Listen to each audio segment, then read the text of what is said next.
Bueno, te comentaba que el día martes ya habíamos comenzado con el curso y el primer tema, como te dije, es un tema que corresponde primero, el primer tema de introducción a la biología. Nosotros hemos hablado sobre la definición de biología, hemos hecho la diferencia entre lo que es el virus o los virus con los seres vivos, ¿no? Hemos hablado sobre las características que presentan todos los seres vivos, ¿de acuerdo?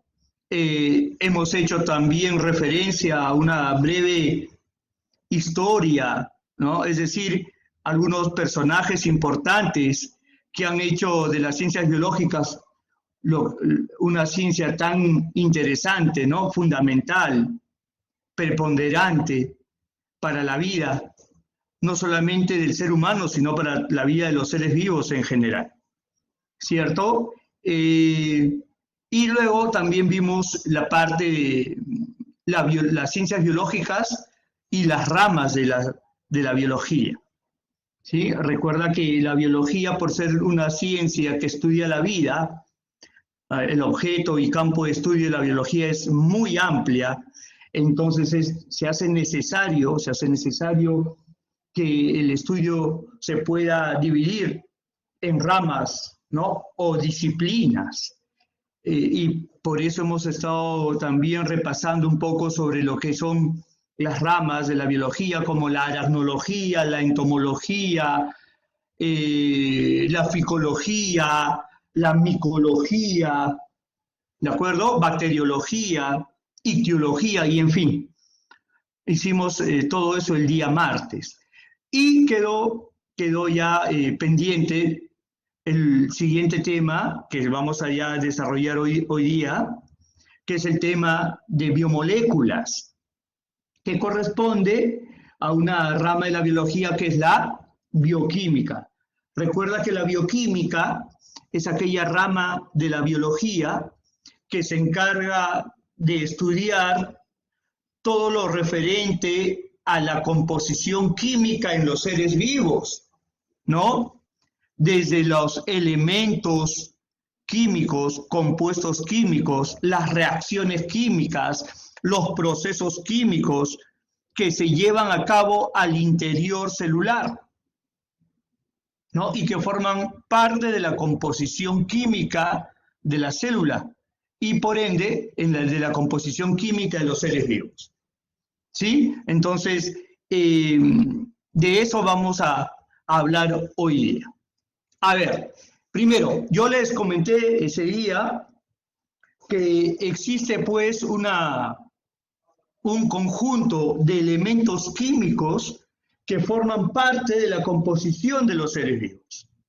Te hablé de que estos elementos químicos que son imprescindibles, fundamentales para mantener la vida, ¿ok? Para mantener un equilibrio químico a nivel de los seres vivos, ¿sí? A estos elementos se les denomina bioelementos o elementos biogenésicos.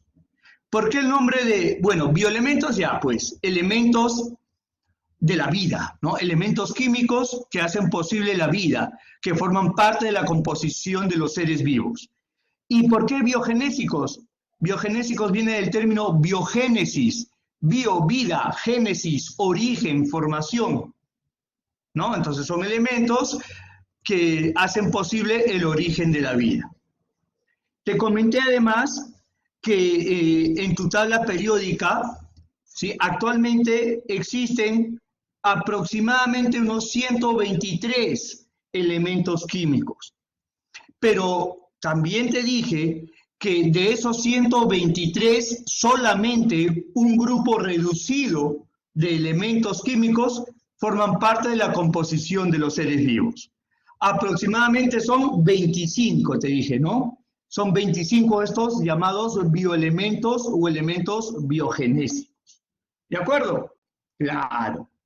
Te dije además que se agrupan o se clasifican en tres grandes grupos, que los tenemos ahí. ¿Cuáles son esos grupos? Bioelementos primarios, bioelementos secundarios y oligoelementos, ¿no? Perfecto, muy bien. Y te dije además el por qué se clasifican así. ¿De acuerdo a qué? A la abundancia, ¿no? De acuerdo a la cantidad, muy bien, en la que se encuentran en la composición de los seres vivos. Todos muy bien, Gerard, muy bien. Todos son igual de importantes, simplemente se clasifican de acuerdo a la cantidad. Los primarios, los bioelementos primarios, también conocidos como elementos organógenos, se encuentran en mayor proporción o cantidad en los seres vivos. Aproximadamente entre un 95 a 99%, ¿no? 95 a 99%. Y están presentes en gran cantidad. ¿Y cuáles son esos bioelementos primarios? Inicialmente son cuatro principales, los conocidos como CHON, ¿no? El famoso grupo CHON: carbono, hidrógeno, oxígeno y nitrógeno. Exacto. Inicial principales, ¿por qué? Porque si tú en algún momento revisas algunas otras bibliografías, ¿ok? Vas a encontrar quizás en bioelementos primarios también se agrega el fósforo, ¿no? También se agrega el fósforo y inclusive el azufre. Pero nosotros vamos a hablar de los cuatro principales. A ver, me dice Leonardo, me dice que no me puede escuchar. A ver, por favor, ¿el resto me escucha bien? Bueno, a ver, carbono. ¿Qué sucede con el carbono? Estos cuatro, el carbono, el hidrógeno, el oxígeno y el nitrógeno, forman, como te dije, el 95% a 99% de la composición de los seres vivos, siendo el carbono el elemento químico fundamental, esencial, en la composición de biomoléculas orgánicas. Es decir, en aquellos compuestos orgánicos como, por ejemplo, proteínas, carbohidratos, lípidos, ácidos nucleicos, en fin. ¿Sí? El carbono es el elemento principal en el esqueleto químico de los compuestos o biomoléculas orgánicas. ¿Ok?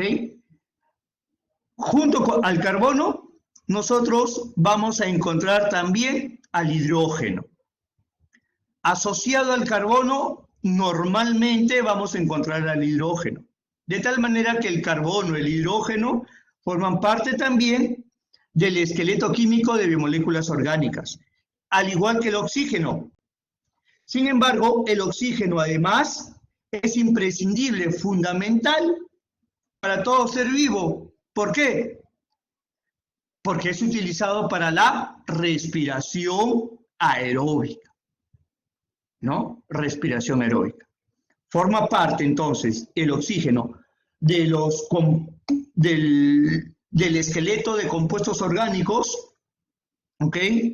Pero también es imprescindible para la respiración aeróbica. Por ahí me comentaba Gerard, me dice ATP, profe. O sea, el oxígeno se utiliza para que las células puedan degradar, oxidar carbohidratos.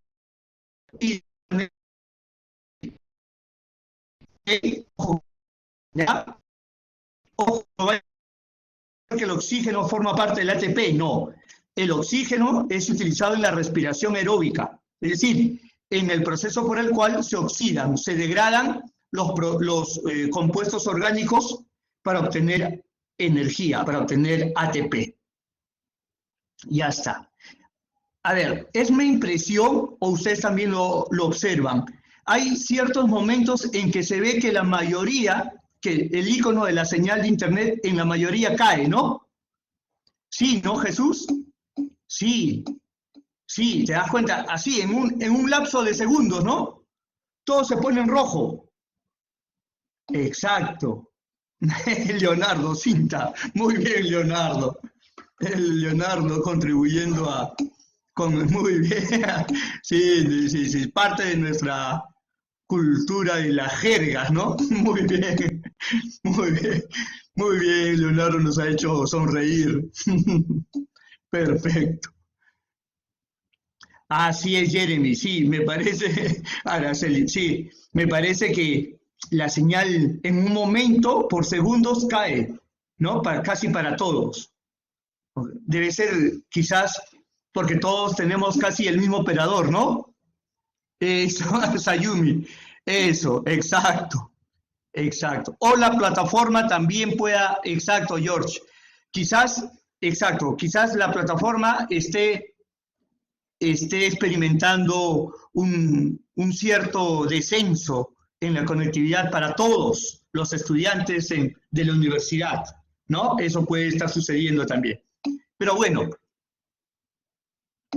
sí pues, ok, muy bien, Leonardo, muy bien, continuamos.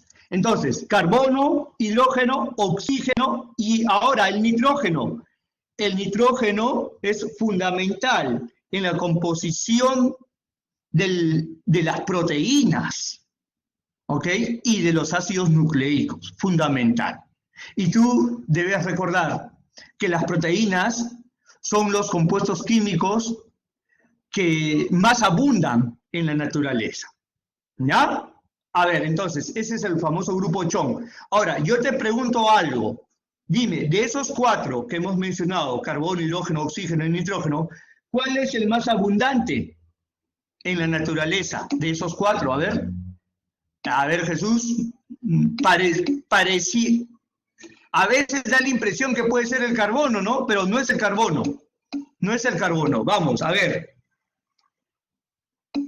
El oxígeno, muy bien, el oxígeno. No te olvides de eso, ¿ya? Perfecto. El oxígeno es el bioelemento más abundante en la composición, ¿no? O el bioelemento más abundante en la naturaleza en general.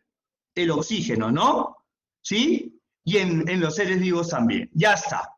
Bioelementos secundarios. A ver, forman parte del 4,5% aproximadamente, ¿no? Desde el 1% hasta el 4,5%, ¿ya? De la composición química celular.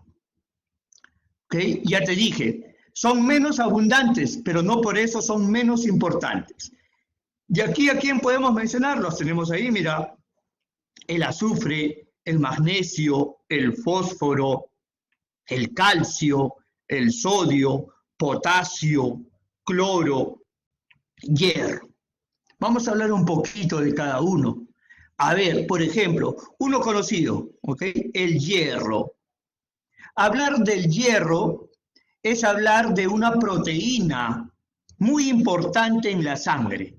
Esa proteína es la hemoglobina. Pregunta, muchachos, ¿por qué es tan importante la hemoglobina en la sangre? ¿Cuál es la función que cumple la hemoglobina? A ver, Jesús nos dice que la hemoglobina se encuentra en los glóbulos rojos. Exacto, se encuentra presente en el citoplasma de los glóbulos rojos. Muy bien, Angie. Angie nos dice, profesor, la hemoglobina lleva el oxígeno en la sangre. Perfecto, claro, la hemoglobina es una proteína transportadora de oxígeno a nivel de los glóbulos rojos. También, exacto, Andrea, también lleva CO2 en menor cantidad, ¿no? En menor cantidad. Tiene mucho más afinidad con el oxígeno. Así es, Ayumi.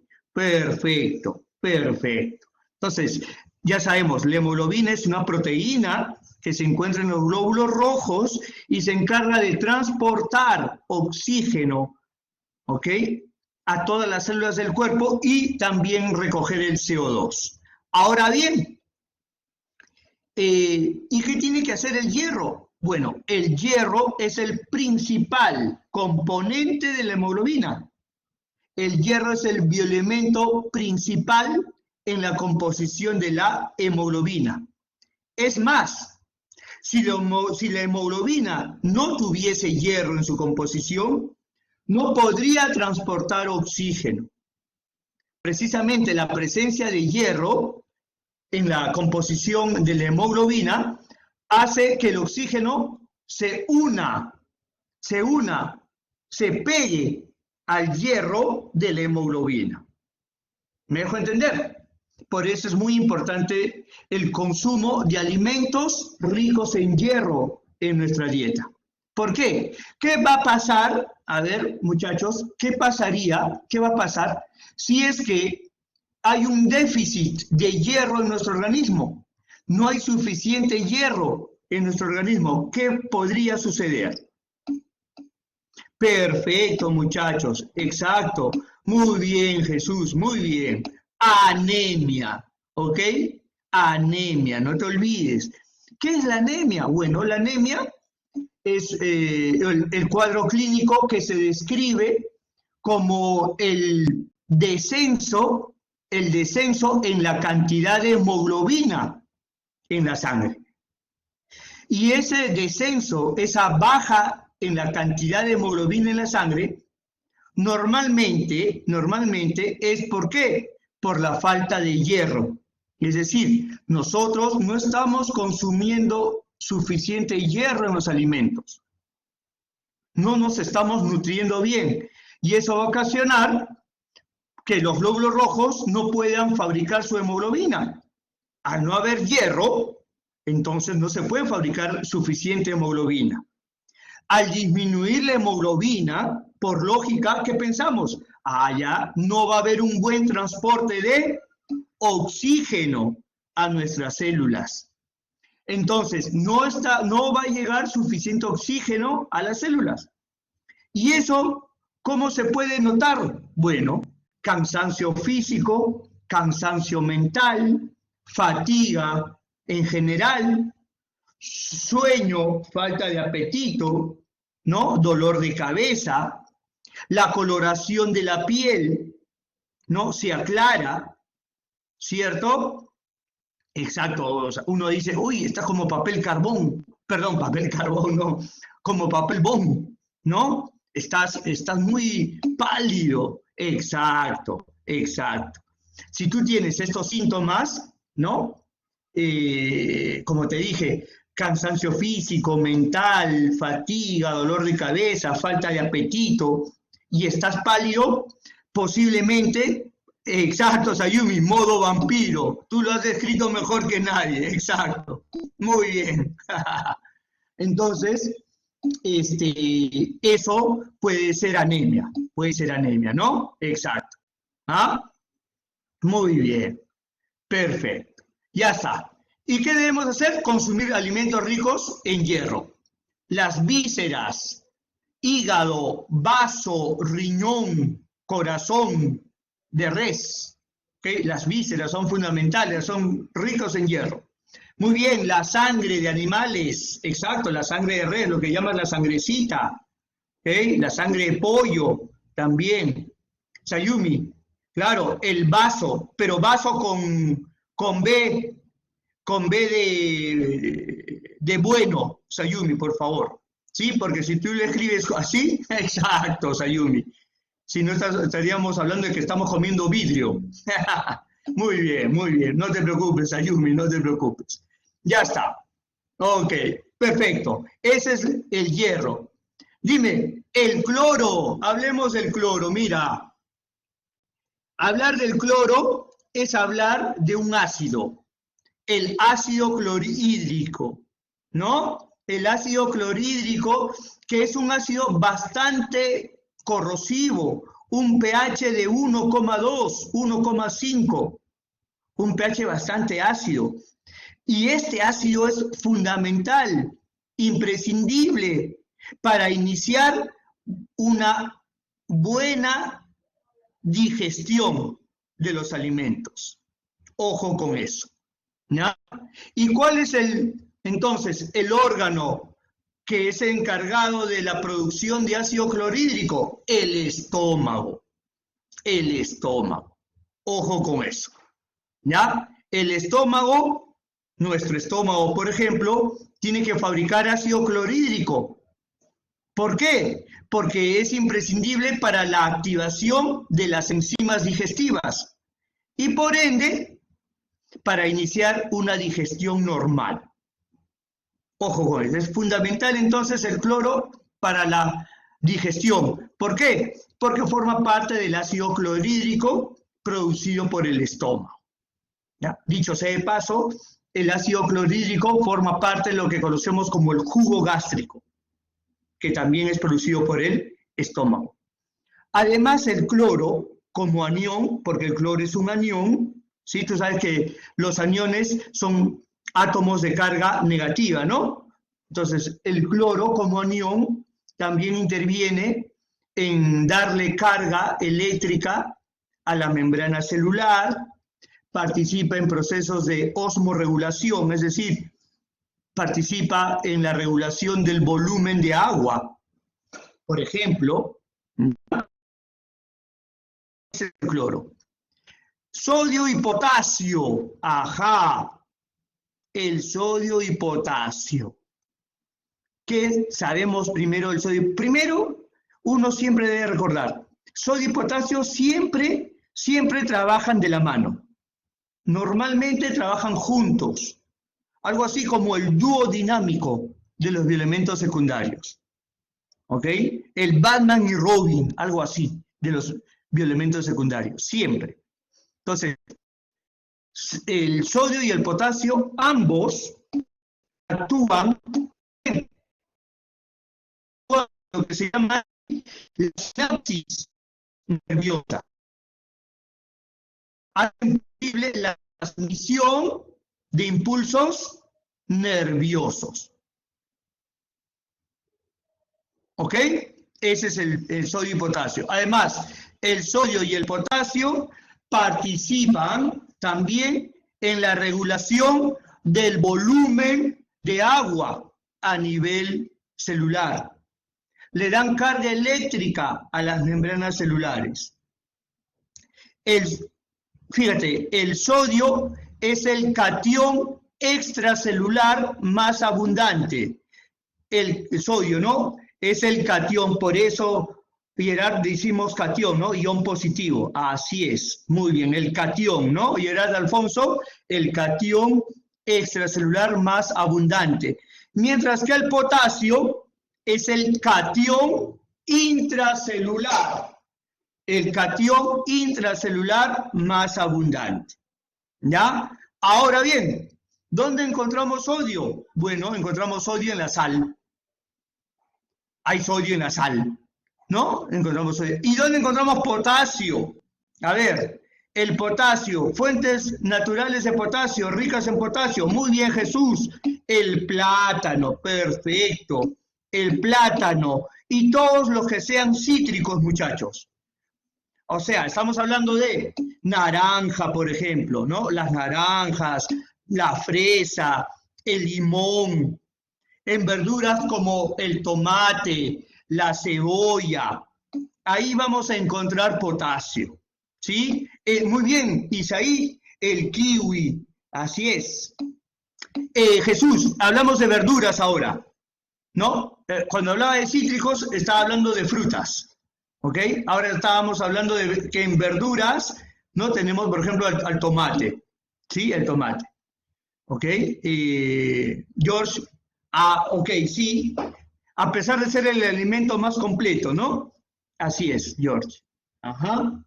A ver, entonces, el potasio, otra cosita, el potasio por sí solo, el potasio es un elemento imprescindible en el trabajo muscular. En el trabajo muscular y en el trabajo cardíaco. Ojo con eso. Es por esa razón que las personas que son gimnastas, que hacen deporte, que van al gimnasio, lo primero que les dicen el nutricionista del gimnasio, ¿no es cierto? O su entrenador personal, que dice, tienes que aumentar la cantidad de potasio en tu dieta. ¿Cierto o no? Eso es lo que siempre te dicen, ¿no? ¿Por qué? Porque el potasio contribuye mucho para el trabajo muscular, para el desarrollo del tejido muscular, para mejorar la tonicidad y fortalecer el músculo. ¿Sí? Muy bien. Sayumi nos dice, el camu camu, profesor, es la fruta con más vitamina C. Exacto, sí, es una de las frutas con mayor cantidad de vitamina C, el camu camu, ¿no? Una fruta típica de la selva, ¿cierto? Muy bien. Ya está. Entonces ya sabemos un poco más del potasio. El calcio. A ver, hablar del calcio, inmediatamente, ¿qué se te viene a la mente? Huesos, ¿no? Perfecto, Jesús, huesos. El calcio es un elemento fundamental, imprescindible en la composición de estructuras compactas en el ser vivo. Y cuando digo de estructuras compactas, no solamente me estoy refiriendo a los huesos, también me refiero, por ejemplo, a los dientes, y me refiero a otras estructuras compactas en animales, como por ejemplo las conchas, los caparazones, ¿no? El exoesqueleto en los crustáceos. ¿Te das cuenta? Ese es el calcio. Además, también el calcio participa en la coagulación sanguínea. También el calcio como catión participa en la coagulación sanguínea, fundamental. Además, también el calcio también participa en el trabajo muscular, ¿no? En el trabajo muscular. Perfecto, Rodrigo, así es. Ya está. Ahora, a ver, fósforo. Ajá. Jeremy, la quitina. No, Jeremy, la quitina, ojo, ya vamos a hablar de la quitina. La quitina es un polisacárido, ¿no es cierto? Es un polisacárido presente en el exoesqueleto de los insectos, ¿cierto? Sí. Es un polisacárido que tiene también, que está presente en estructuras compactas, pero no tiene nada que ver con el calcio, por si acaso. ¿Ya, Jeremy? Muy bien. Ahora, te decía, del fósforo. ¿Qué podemos decir del fósforo? Primero, mira, ATP. Ajá. ¿Qué significa ATP? Adenosín trifosfato. El ATP, claro, adenosín trifosfato. El ATP, como bien lo dijo hace un rato algún compañero, el ATP es la molécula energética que la célula utiliza, ¿no? Es decir, la forma como la célula gasta y utiliza su energía es como ATP. Entonces es fundamental que las células fabriquen suficiente ATP. Pero para fabricar suficiente ATP, ¿qué necesita? Fósforo, profe, fósforo. Así que la falta, el déficit de fósforo traería como consecuencia también un déficit en la fabricación de ATP en las células y por ende una disminución en la energía celular. ¿Y eso cómo se traduce? ¿Cómo lo podemos observar? Cansancio también. Sobre todo, muchachos, cansancio mental. Cansancio mental. Tus neuronas, que son las células que trabajan, que más trabajan en tu organismo y que nunca descansan, estas neuronas necesitan siempre de grandes cantidades de ATP. Y si tú no consumes fósforo en tus alimentos en cantidades adecuadas, puedes entonces experimentar cansancio mental, ¿no? Cansancio mental. Es por eso importante que los estudiantes y todos aquellos que hacemos un trabajo intelectual consumamos alimentos ricos en fósforo. ¿Ya? Claro, Jeremy, el ATP se origina como producto de la respiración celular en el metabolismo de las células. Exacto, Jeremy. A ver, a eso iba George. Alimentos ricos en fósforo. Las habas. Las habas. Si hablamos de alimentos de origen vegetal, las habas, muchachos. Hay que consumir habas. ¿Ok? ¿Se puede consumir en el desayuno? Sí, profe. Por ejemplo, el ponche de habas, ¿no? En la sopa, claro, Sayumi puede hacer, por ejemplo, una crema de habas o como habas ancochadas. ¿Ok? Como habas ancochadas. Ojo con eso. ¿Ya? De diversas maneras, pero las habas.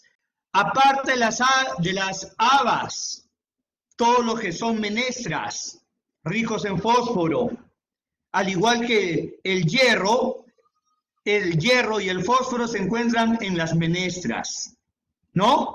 Lentejas, lunes de lentejas, exacto, Sayumi, lentejas, jueves de frijoles, ¿no? Por ejemplo, garbanzo, payares. Después tenemos los cereales, hay que consumir cereales, ¿no? Hay que consumir, por ejemplo, quinoa, kiwicha, cañigua, ¿ok? Exacto. Y si hablamos de alimentos de origen animal, pues estamos hablando de la carne de pescado, ¿no? El pescado es muy rico en fósforo, exacto. El pescado y todo alimento que venga de origen marino, ¿no? Pero sobre todo la carne de pescado, ¿ya? Ojo con eso. Es fundamental, muchachos, ya que estamos hablando del fósforo, podemos asociarlo a la coyuntura actual. El fósforo interviene mucho en el fortalecimiento de nuestro sistema inmunológico. Ojo con eso. Y ahora necesitamos tener un sistema inmunológico bastante fuerte. Así que hay que alimentarnos bien. Fósforo, muchachos. Fósforo, hierro, muchachos. Fósforo, hierro, calcio. ¿Ok? Magnesio en los alimentos. Ojo. ¿De acuerdo? Muy bien. A ver, magnesio. Ya que hemos mencionado al magnesio. El magnesio, al igual que el fósforo y al igual que el calcio, forman parte de sales en los huesos, ¿no? Las sales de magnesio, las sales de calcio, las sales de fósforo son fundamentales en la composición de estructuras como los huesos, ¿sí? En general, en realidad, Jesús me dice, están en la composición de glóbulos blancos y mucho. En realidad, prácticamente todos los bioelementos están presentes en la célula, en todo tipo de células, Jesús, ¿ok? Y uno más que otro, dependiendo del tipo de célula, va a haber más fósforo, más calcio, más potasio, pero en general todos están presentes en las células, ¿de acuerdo? Te decía del magnesio. El magnesio es un bioelemento que tiene diversas funciones, intervienen en una gran cantidad de funciones. Por ejemplo, se habla mucho del magnesio como un activador del sistema nervioso. Cuando uno por las mañanas, por ejemplo, empieza a experimentar un poquito de cansancio mental, un poco de estrés también, el estrés, que hoy en día es muy común en la población, sería bueno el consumo de magnesio por la mañana, ¿no? Ahora venden magnesio en sobres. ¿Tú has escuchado hablar del magnesol? ¿No? Por ejemplo, claro, el cloruro de magnesio, sí. Exacto, muy bien, Jesús, exacto, muy bien. 10 de la mañana, Jesús, exacto, todas las mañanas. Un sobrecito disuelto en un jugo, por ejemplo, en un jugo vegetal o simplemente en un vaso de agua, ¿ya?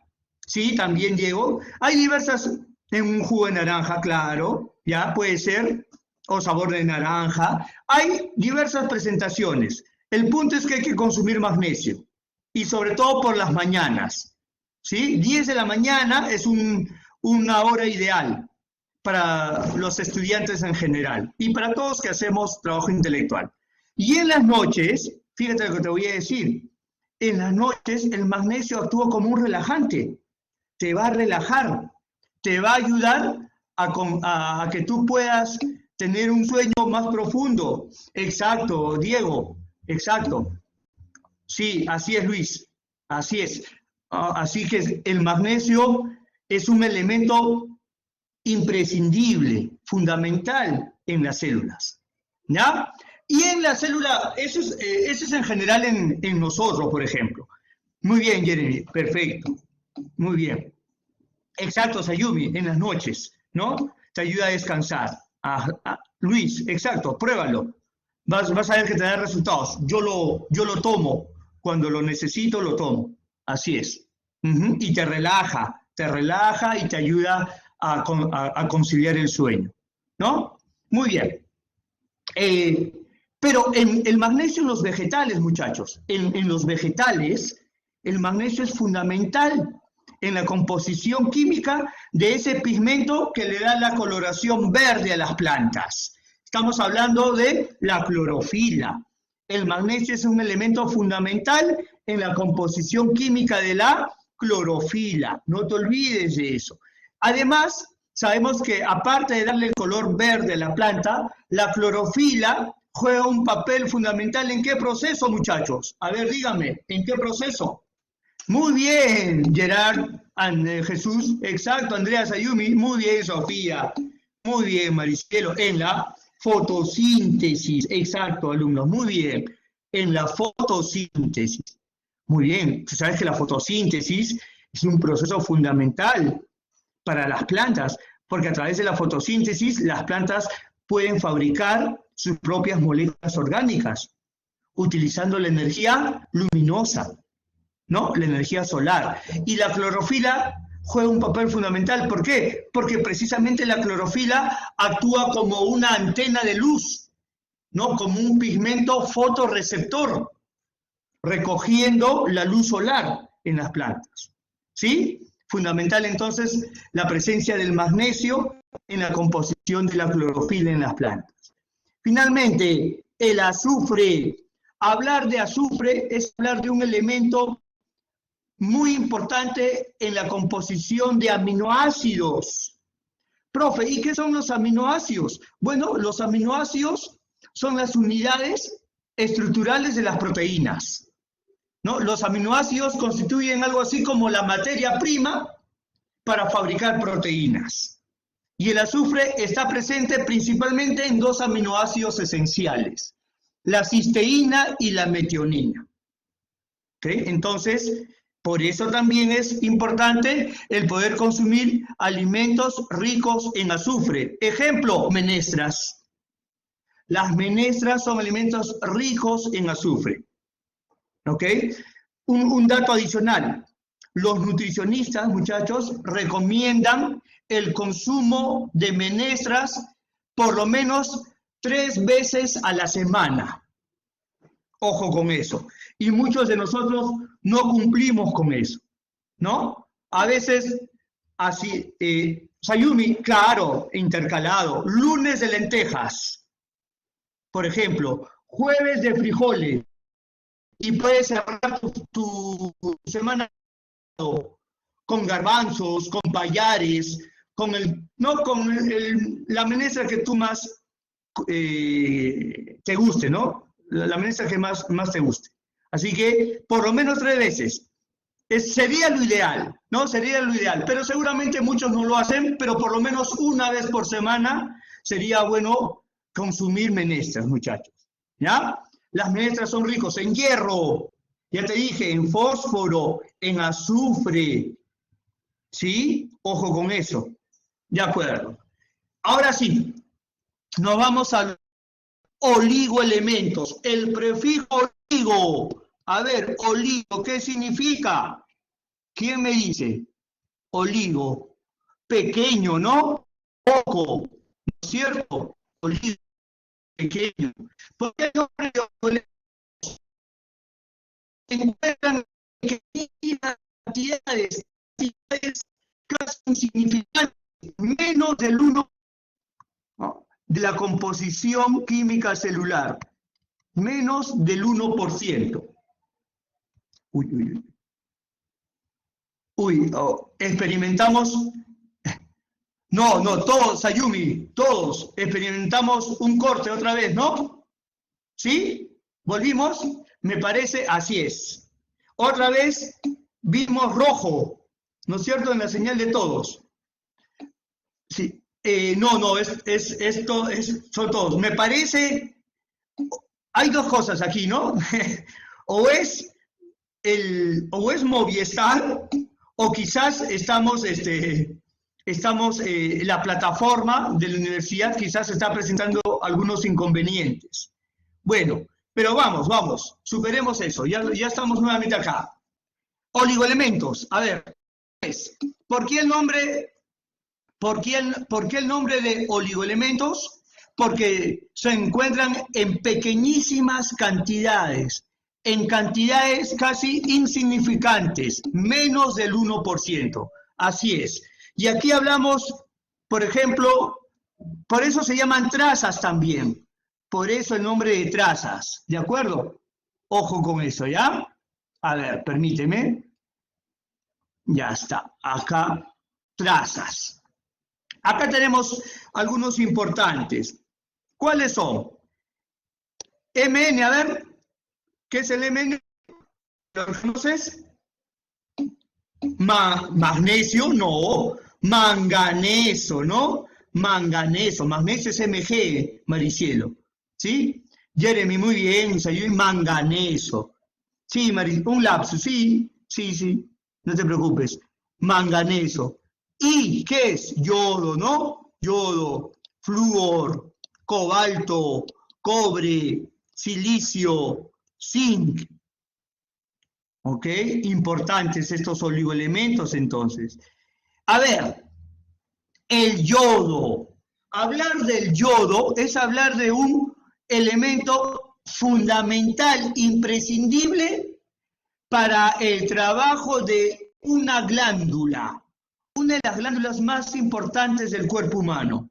Estamos hablando de la glándula tiroides. Muy bien, Angie, ¿no? La glándula tiroides. Perfecto. Una buena cantidad, una buena concentración de yodo en el organismo asegura un buen trabajo de esta glándula tiroides y por ende una buena cantidad de hormonas tiroideas, ¿no? Las hormonas tiroideas como la tiroxina, por ejemplo, la tiroxina o la triyodotironina, son dos hormonas tiroideas muy importantes en el ser humano, ¿no? Estas hormonas necesitan de yodo en su composición. Ojo, ¿eso qué va a significar? Si nosotros tenemos un déficit, una deficiencia en la cantidad de yodo en el organismo, vamos a tener también un déficit en el trabajo de la glándula tiroides. Esta glándula tiroides se puede inclusive llegar a inflamar. Se forma una especie de bola a nivel del cuello por la inflamación de la glándula tiroides y a eso se le llama el bocio. Muy bien, Angie, el famoso bocio. ¿Sí? Felizmente, hoy en día, en la actualidad, ya las personas que tienen bocio cada vez son menos. ¿Por qué? Porque tú consumes yodo, quieras o no, en la dieta. ¿Ok? ¿Por qué? A ver, porque el yodo está presente ahora, ¿dónde? En la sal. Muy bien, Angie. En esa sal que utilizamos en cocina, ¿no? La sal yodada, exacto. Es fundamental el consumo de yodo por eso.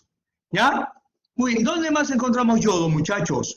Por favor, rabanito, muchachos, rabanito, el pepino o el pepinillo, como tú le llamas, ¿no? El nabo, ¿de acuerdo? Si hablamos de alimentos de origen vegetal. Y si, ¿no? Las algas, muy bien, Maricielo, las algas también, ¿no? Y si hablamos de alimentos de origen animal, los alimentos de origen marino, ¿no? Los mariscos, exacto, los mariscos, exacto, muy bien, ¿ya? Entonces hay que consumir yodo también para asegurar un buen trabajo de la hormona, de la glándula tiroides. Gerald, en algunos casos se ha reportado, ¿no? Eso. en algunos casos, ¿sí? Leonardo, las fresas, sí, no es el alimento con más yodo, pero sí hay presencia de yodo también, ¿ya? El flúor, a ver, hablar de flúor es hablar de también de estructuras compactas, ¿no? Principalmente en los dientes, ¿no? El flúor es el principal componente del llamado esmalte dentario. No olvidemos que el esmalte dentario es el tejido del diente que ofrece mayor resistencia, ¿no? Es el tejido que cubre por fuera a toda la corona del diente, ¿sí? Le da la dureza, le da el color y el brillo característico al diente. Por eso es muy importante tener flúor en las pastas dentales, ¿no? Las pastas dentales por eso contienen flúor, ¿no es cierto? Muy bien, Gerard. No hay que hacer cherry, ¿no? Hay que hacer cherry algunas marcas. Sí, hay que llamarlo cremas dentales, Gerard, ¿no? Muy bien. El cobalto, a ver, el cobalto, muchachos, el cobalto es el elemento imprescindible en la composición de una vitamina, la vitamina B12, exacto, vitamina B12, nombre químico de la vitamina B12, cobalamina, lo voy a poner por acá, ¿ok? A ver, cobalamina. La cobalamina es el nombre químico de la vitamina B12. ¿Ya? ¿Por qué es tan importante la presencia de vitamina B12 en el organismo? La vitamina B12, a ver, Jeremy, te cuento algo. En general, todas las vitaminas del complejo B, B1, B3, B6, B9, B12, son vitaminas que contribuyen al trabajo de nuestras neuronas, en general. Contribuyen al trabajo del sistema nervioso, ¿sí? Pero la vitamina B12, específicamente hablando de la vitamina B12 estimula la formación de glóbulos rojos en la médula ósea roja, ¿sí? Entonces, una buena cantidad de vitamina B12 también asegura una buena cantidad de glóbulos rojos en el organismo. El déficit de vitamina B12 puede traer como consecuencia una de las anemias más graves, lo que conocemos como la anemia perniciosa, ¿no? El valor de hemoglobina en la anemia perniciosa puede llegar a 4, 3 o 4 de hemoglobina, muy bajo, ¿no? Vas a necesitar transfusiones y todo lo demás, ¿ya? Es imprescindible por eso la presencia de cobalto en la vitamina B12. Y el cobalto se encuentra, muchachos, en todo lo que son verduras, ¿no? Verduras, ¿de acuerdo? El cobre, ajá.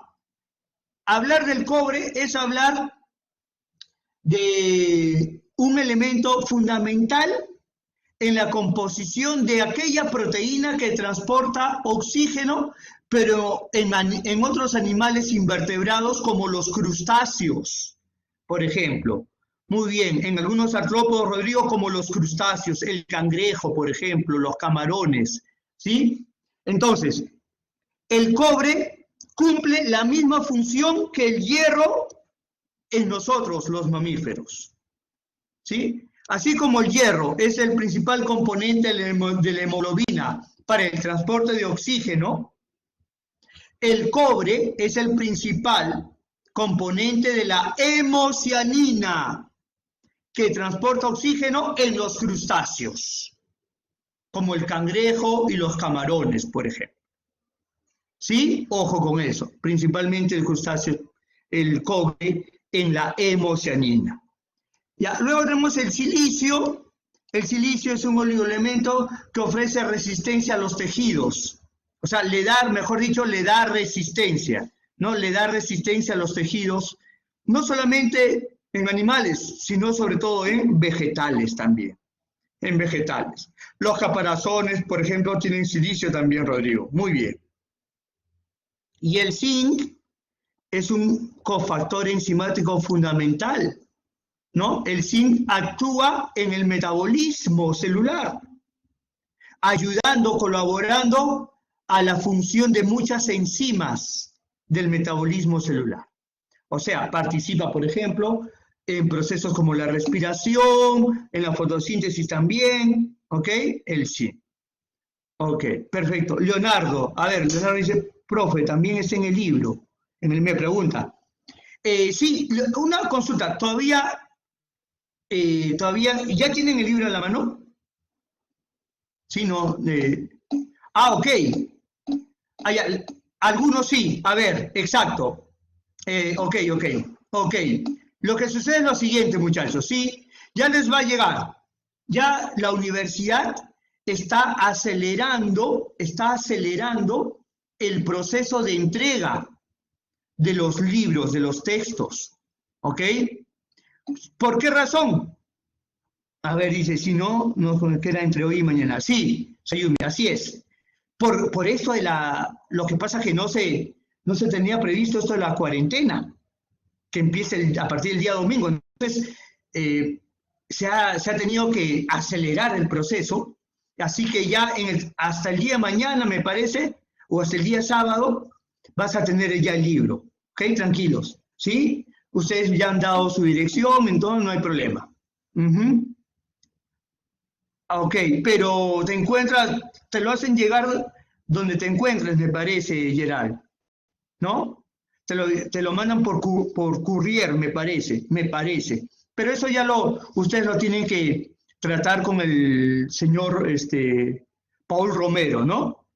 Sí, con el señor que los matriculó, ahí, Angie. Ok, ahí está, Angie ya revisó el libro, dice, sí.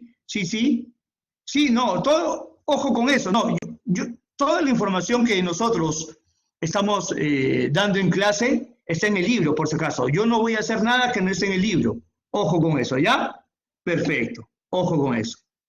Sí, hay que estar atentos al teléfono. Hay que estar atentos al teléfono. Perfecto, muy bien.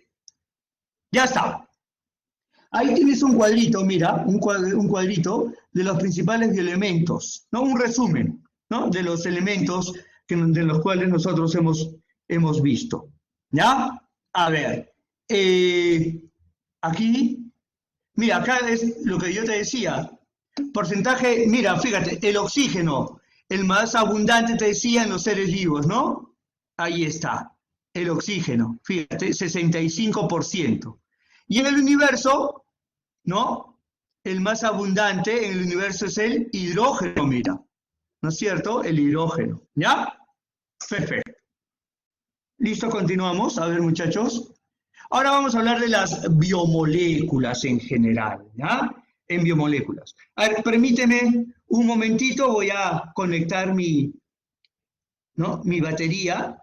A ver, vamos a ver entonces el tema de biomoléculas, ¿ok?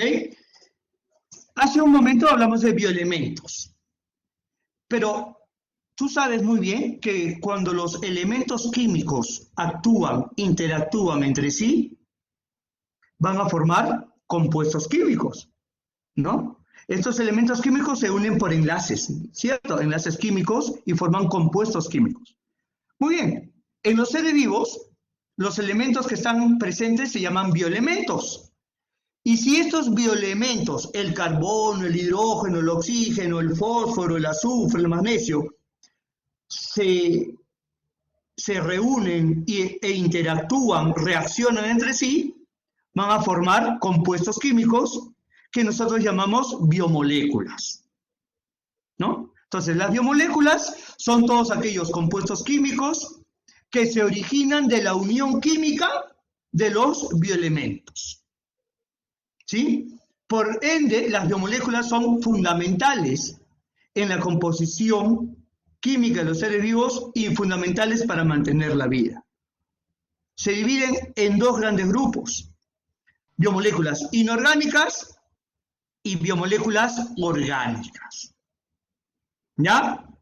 A ver, ¿Cuál vendría a ser las diferencias fundamentales entre inorgánicas y orgánicas? Primero, fíjate, las biomoléculas inorgánicas no presentan enlaces carbono-carbono.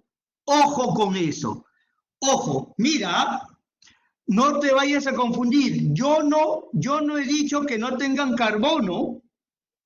Yo lo que estoy diciendo es que no tiene enlaces carbono-carbono, que es diferente. Exacto. Por ejemplo, mira el cuadrito ahí. Mira, cuando te dicen ejemplo de inorgánicas, ¿no? Te dicen gases, ¿no? Pregunto yo, el CO2, ajá, ¿qué es? ¿Es inorgánico? Dióxido de carbono, mira, ¿tiene carbono o no? Sí, profe, ¿ves? Tiene carbono. ¿Pero cuántos carbonos tiene? ¿Cuántos carbonos hay? Uno, ¿no? Uno, perfecto, ¿ves? Exacto. Entonces, ¿pueden tener carbono? Sí pueden tener carbono, pero solamente un átomo de carbono. Lo que sí no pueden presentar son más de un carbono, porque si no ya estaríamos hablando de esto. ¿No? ¿Estaríamos hablando de qué? De enlaces carbono-carbono. Y estos enlaces carbono-carbono no están presentes en las biomoléculas inorgánicas. Ahora sí se entiende, muchachos, ojo con eso, ¿ya? Entonces, las biomoléculas inorgánicas son aquellas que no presentan enlaces carbono-carbono en su composición. ¿Pueden tener carbono? Sí, un átomo, como ocurre, por ejemplo, con el CO2, el dióxido de carbono. Otra cosa, las biomoléculas inorgánicas no se consideran, no son fuentes de energía celular. ¿Ok? O sea que si tú consumes estas biomoléculas inorgánicas en los alimentos, no te van a dar energía. ¿Y cuáles son, profe, esas biomoléculas inorgánicas? Bueno, la más abundante de todas, ¿cuál es? Ah, profe, el agua. Exacto, Jeremy. La biomolécula inorgánica más abundante en la naturaleza y en los seres vivos es el agua, exacto. Aparte del agua, ¿qué tenemos? Ajá, sales minerales. Sales minerales, exacto, Leonardo, sales minerales. Y gases, ¿no? Como el CO2, como el oxígeno molecular. ¿Ya? Listo. Muy bien, esas son las inorgánicas. ¿Y cuáles son las orgánicas? Las orgánicas sí van a tener enlaces carbono-carbono. El esqueleto químico, escúchame bien, el esqueleto químico de todos los compuestos o biomoléculas orgánicas está formado de carbono. O sea que sí tienen enlaces carbono-carbono, ¿no? Ese es el esqueleto químico fundamental. Ya después al carbono se le une el hidrógeno, el oxígeno, el nitrógeno, dependiendo del tipo de compuesto químico, ¿no? Muy bien, Jeremy, perfecto. Y precisamente la presencia de estos enlaces, carbono-carbono, le dan la propiedad o la capacidad a las biomoléculas orgánicas de generar o darle energía a las células. Por eso decimos que las biomoléculas orgánicas se consideran fuentes de energía celular. Al consumir alimentos que contengan compuestos como, por ejemplo, carbohidratos, ¿no? Proteínas, lípidos o grasas, ácidos nucleicos, muy bien.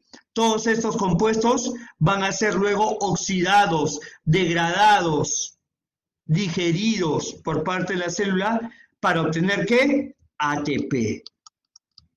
Para obtener ATP. ¿Ya está? Muy bien. Ahí podríamos inclusive agregar a las vitaminas. Ojo, pero una diferencia con el resto. Las vitaminas no se consideran fuentes de energía. ¿Por qué? A pesar de ser biomoléculas orgánicas, las vitaminas se consumen en cantidades muy insignificantes, muy pequeñas, ¿sí? Por eso se llaman suplementos, ¿no? Suplementos en la nutrición, suplementos alimenticios. Las vitaminas son biomoléculas orgánicas también, sin embargo, no juegan un papel fundamental en la generación de energía, pero sí en la realización de otras funciones para el organismo, eso sí. Sobre todo intervienen en el metabolismo celular. ¿Ya está? Perfecto. A ver, vamos a ver. Hablemos de la biomolécula inorgánica más abundante en la naturaleza y en los seres vivos. ¿Estamos hablando de quién? Estamos hablando del agua. El agua. ¿Ok? El agua es fundamental, imprescindible para la vida. Sin agua no habría vida en la Tierra. Tú sabes que aproximadamente casi 3/4 partes de la Tierra es agua.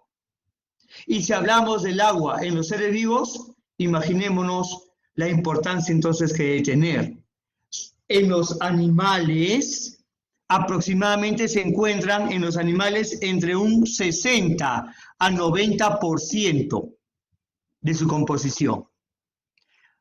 Sí, depende mucho de la edad, ¿no? Así es, exacto. En promedio está en 70%, ¿no? En promedio, en la composición química, ¿no? 70%, en promedio, en todos los seres vivos en general, y en los humanos entre 70 a 80% también, inclusive. ¿Ya? Ojo con eso, es fundamental por eso hablar del agua. Vamos a hablar un poco del... Ojo, nosotros nos vamos a ocupar del agua, pero desde el punto de vista biológico, porque estamos en biología, ¿ok?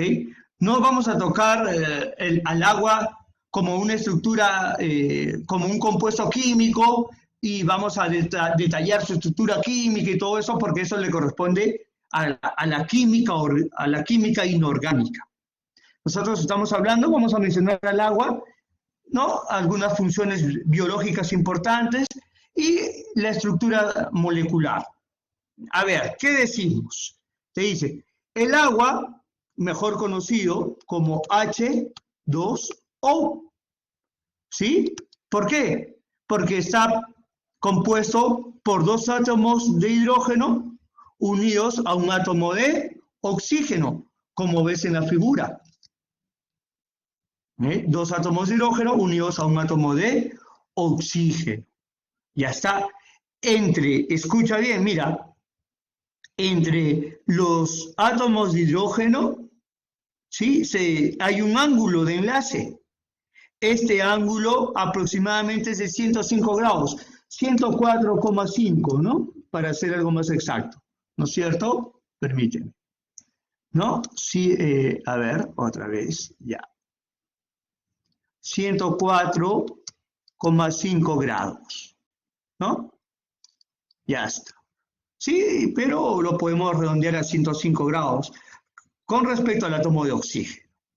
Ya está. Ahora bien, mira, al ser el agua una molécula triangular, además, fíjate, angular, por la presencia de este ángulo, ¿sí? Pero esto permite que los átomos que componen la molécula de agua conserven su carga eléctrica. De tal manera que vamos a tener en la molécula de agua 2 cargas eléctricas. El hidrógeno, que tiene la carga eléctrica positiva, acá también podríamos colocar la carga eléctrica positiva, y el oxígeno, que tiene la carga eléctrica negativa. Entonces, en la práctica, El agua es un compuesto dipolar. Dipolar. ¿Por qué? Porque va a presentar en su composición o estructura ambos tipos de carga. Va a presentar carga eléctrica negativa y va a presentar carga eléctrica positiva. La negativa, ya sabes, se le da el oxígeno, mientras que la positiva se le da los hidrógenos. Otra cosa, entre el hidrógeno y el oxígeno, se establecen enlaces. ¿Enlaces de tipo qué? Covalentes. Enlaces de tipo covalentes. ¿Ya está? Ojo con eso. Muy bien. Otra cosa. Una molécula de agua puede formar enlaces con otras 4 moléculas más de agua. ¿Ya? Vamos a suponer acá, mira, acá. Vamos a suponer este asterisco es una molécula de agua. Esta molécula de agua va a formar enlaces con 1, con 2, con 3 y con 4 moléculas más de agua. ¿Ya? Ahí está, mira. ¿Listo? ¿Sí? Esta molécula, esta de acá, forma 1, 2, 3, 4 enlaces, es decir, se puede enlazar con 4 moléculas más de agua. La pregunta es, lo que tú tienes que saber es, ¿cuál es el nombre del enlace químico que hace posible la unión de 2 moléculas de agua entre sí? Es este enlace. ¿Cómo se llama ese enlace? Aquí está, ¿no? Enlaces puentes de hidrógeno. Subraya eso, por favor. Enlace puente de hidrógeno. ¿De acuerdo, muchachos? ¿Sí? Pregunto, ¿todo bien hasta ahí? ¿Todo correcto? ¿Todo ok? ¿Sí? Ok. Leonardo, sí, es una molécula dipolar. Exacto, una molécula dipolar. Perfecto, muchachos, gracias. Ya está. Entonces ya sabes, entre el hidrógeno y el oxígeno, un enlace covalente. Pero, entre 2 moléculas de agua, enlaces puentes de hidrógeno. ¿Ya? Recuerda eso. Listo. A ver, hablemos un poquito acerca de las propiedades físico-químicas, ¿no? Que tiene el agua y que son fundamentales en las funciones biológicas. Por eso los voy a nombrar, porque tienen que ver mucho en las funciones biológicas que el agua cumple. La primera propiedad que uno debe recordar es la dipolaridad. Hace un rato ya hemos dicho que la molécula de agua es una molécula dipolar. ¿Por qué? Porque presenta tanto carga eléctrica negativa en el oxígeno como carga eléctrica positiva en los hidrógenos. Muy bien, pero la pregunta sería, profesor, ¿y por qué es tan importante? ¿Por qué es tan importante que la molécula de agua sea dipolar? ¿Cómo así la dipolaridad participa en la naturaleza o en las funciones biológicas del agua? Entonces nosotros recordamos algo. Escúchame bien. En la naturaleza, la mayor cantidad de compuestos químicos que existen son compuestos polares. ¿Ok? Profesor, ¿qué es un compuesto polar? Es un compuesto que tiene carga eléctrica. No interesa qué carga eléctrica, positiva o negativa, no interesa, es un compuesto polar, porque tiene carga eléctrica. Y en la naturaleza y en los seres vivos, la mayoría de compuestos químicos son compuestos polares. ¿Ok? Muy bien. ¿Y qué tiene que ver el agua ahí? Tiene que ver mucho. ¿Por qué? Porque cuando nosotros queremos disolver estos compuestos químicos polares, inmediatamente pensamos ¿en quién? En el agua. ¿Cierto o no? Pensamos en el agua. ¿Y por qué el agua disuelve a los compuestos químicos que hay en la naturaleza? ¿Por qué? Porque el agua tiene doble carga, porque es dipolar. Entonces, el extremo, escúchame, el extremo negativo del agua va a poder formar enlaces y va a poder atraer hacia su molécula aquellos compuestos de carga ¿qué?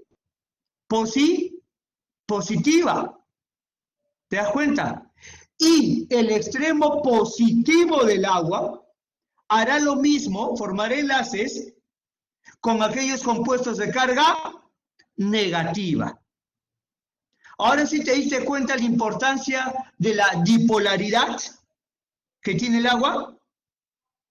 ¿Sí? ¿Por qué? Porque al tener ambas cargas eléctricas, positiva y negativa, va a formar enlaces con todos aquellos compuestos químicos que sean polares, sin importar la carga eléctrica.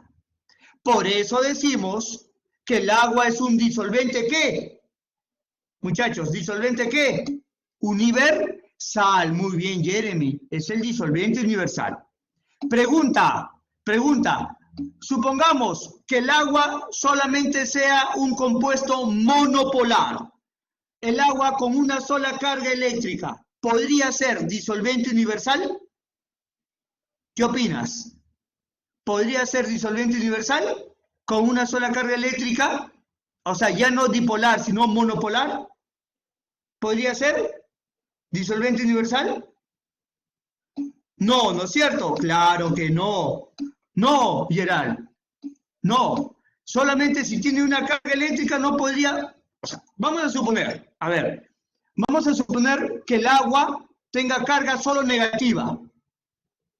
Al tener solamente carga negativa el agua, vamos a suponer, ¿no? Estamos suponiendo, podría disolver compuestos de carga negativa.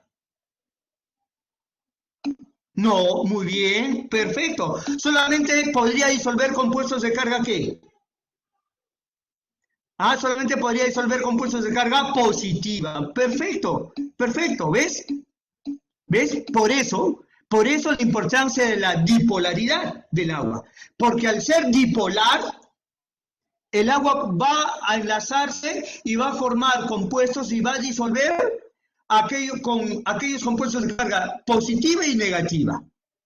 Por eso es un disolvente universal. Ojo con eso. ¿Ya?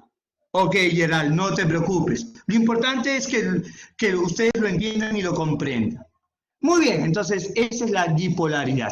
Ojo, pero hay algunos compuestos en la naturaleza que no se mezclan con el agua, que el agua no los puede disolver.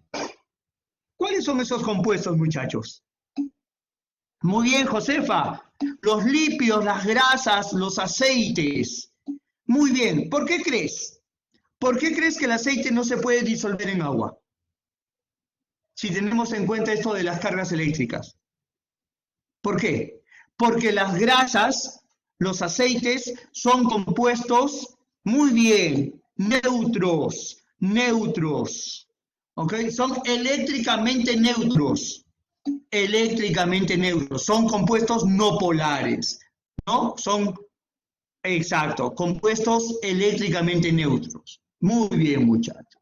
Ya está. Esa es la dipolaridad. ¿Ya? Aquí, mira, esta de acá. Alto calor específico. Eso es muy importante. Alto calor específico. ¿Qué sucede? ¿Por qué se dice que el agua tiene elevado calor específico? Primero nosotros tendríamos que definir qué es calor específico. ¿Y cómo definimos calor específico? A ver, escúchame bien. El calor específico se define como la cantidad de energía calorífica o la cantidad de calor que un compuesto químico necesita para aumentar su temperatura en 1 grado centígrado. ¿Ok? A ver, nuevamente, calor específico se define como la cantidad de calor compuesto químico necesita, ¿ok?, para aumentar su temperatura en 1 grado centígrado. ¿De acuerdo? ¿Se entendió eso? Muy bien. Si has entendido eso, entonces yo te pregunto algo. Mira, a ver, si tenemos un compuesto químico de bajo calor específico, un compuesto químico de bajo calor específico, y lo acercas al fuego, te pregunto yo, ese compuesto se va a calentar lentamente o rápidamente. ¿Qué opinas? A ver, tienes un compuesto químico X, pero de bajo calor específico, y lo acercas al fuego. ¿Qué va a suceder? Mira, escucha bien. Calor específico es la cantidad de calor que un compuesto químico necesita para que su temperatura se eleve, aumente. Entonces, si tiene bajo calor específico, ¿eso qué significa? Significa que necesita pocas cantidades de calor. Muy bien, Josefa. Pocas cantidades de calor, Sayumi. Y si necesita pocas cantidades de calor, su temperatura B se va a ¿qué? Va a aumentar considerablemente. ¿Cierto o no? A ver, ¿qué sucede, por ejemplo, con el alcohol? ¿Qué pasa si tú acercas el alcohol al fuego? Inmediatamente, ¿no? Candela, ¿no? ¿Cierto? Claro, se prende rápido, muy bien, claro. ¿Por qué? Al acercarlo al calor, el alcohol está absorbiendo calor y se prende. A ver, otro ejemplo. Tú, a ver, tienes una cuchara las cucharas de metal, ¿no? A ver, pon una cuchara de metal al fuego. ¿Qué pasa? ¿Al toque o no se calienta, Ornella? ¿Sí? Perfecto. Se calienta rápidamente. Muy bien. Tienen bajo calor específico. ¿No? Pero ¿qué pasa con el agua? Con el agua es todo lo contrario. El agua tiene alto calor específico. ¿Eso qué significa? Que el agua tiene la capacidad de absorber grandes cantidades de calor sin que su temperatura aumente. ¿O no? Por ejemplo, cuando tú pones a hervir agua, te pregunto yo, ¿calienta al toque? No, se demora, muy bien. Exacto, se demora en calentar. ¿Por qué? Porque el agua tiene elevado calor específico. O sea que el agua está absorbiendo calor y no aumenta su temperatura.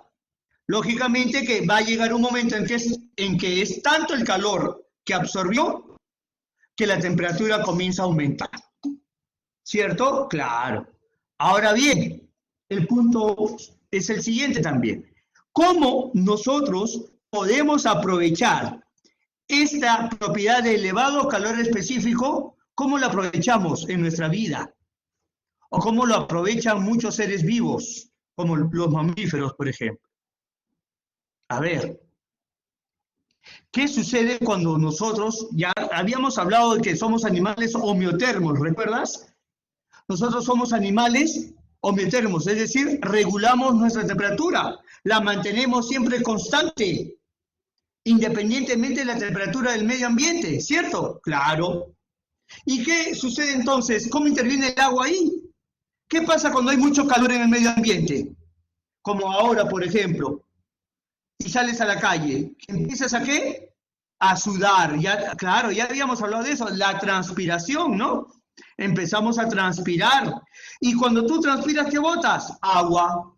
Porque el sudor es 99% de agua. Y al botar agua, estás eliminando ¿qué? El exceso de calor. Claro, el agua en ese momento, Jeremy, está actuando como un regulador de la temperatura.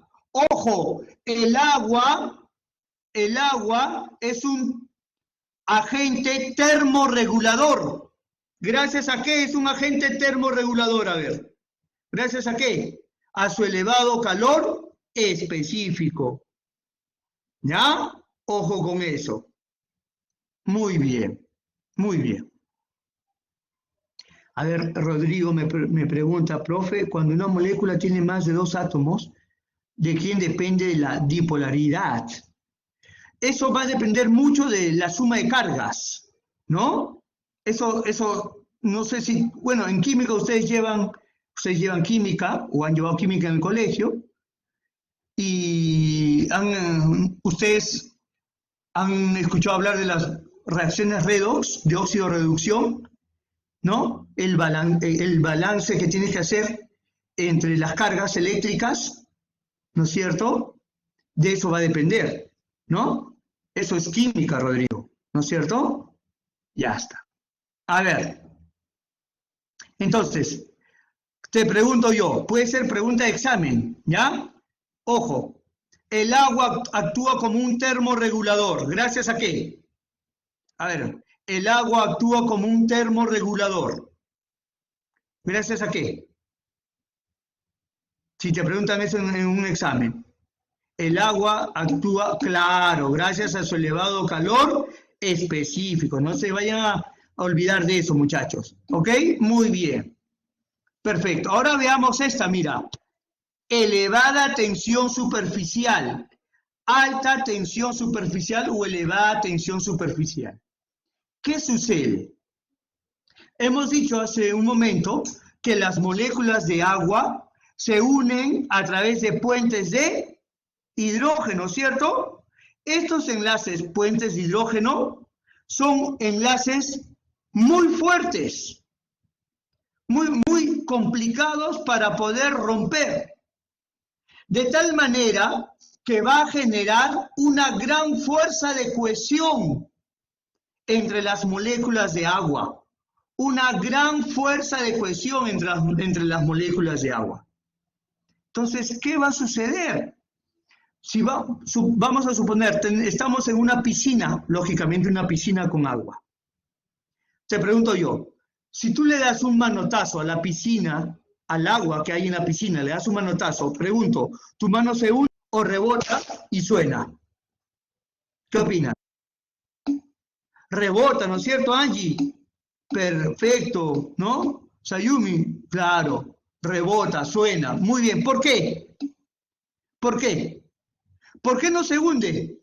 ¿Qué sucede ahí?